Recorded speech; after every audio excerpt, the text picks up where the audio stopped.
குருவாயூர் அன்னைக்கு ஏகாதசி 3 மணி இருக்கும். நவமி எல்லாம் ஆயிடுத்து, தசமி ஆயிடுத்து, ஏகாதசி 3 மணி கார்த்தால, விடியற் கார்த்தால் அது போயிடுத்துங்கிறதுனாலதான் அந்த யானை ஒரு யானை போயிடுத்துன்னு நினைச்சுக்க முடியுமா?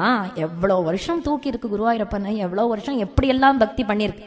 அதனாலதான் அந்த தந்தத்தையும் அந்த படத்தையும் குருவாயூரப்பனுடைய கோவில்லையே மாட்டி வச்சிருப்பா. கேசவன் யானையோடைய படமும் தந்தமும். அது மட்டும் இல்ல, லைஃப் சைஸ் ஸ்டாச்சுவே அது எந்த இடத்துல போயிடுதோ அந்த இடத்துல லைஃப் சைஸ் ஸ்டாச்சு உண்டு. ஒவ்வொரு வருஷமும் அது போன நாளைக்கு ஒரு பெரிய யானை ப்ரொசஷன் வந்து ஒரு யானை அதுலேருந்து அந்த கேசவன் யானைக்கு மாலை போடுமா.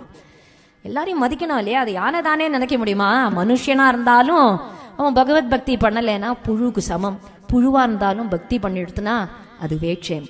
அது போல எல்லா கதையும் கல்யாணத்தோட முடியும். ஸ்ரீரங்கம்னா ஆண்டாள் கல்யாணம், பிருந்தாவனம்னா மீரா, பண்டரிபுரம்னா ஜனாபாய்.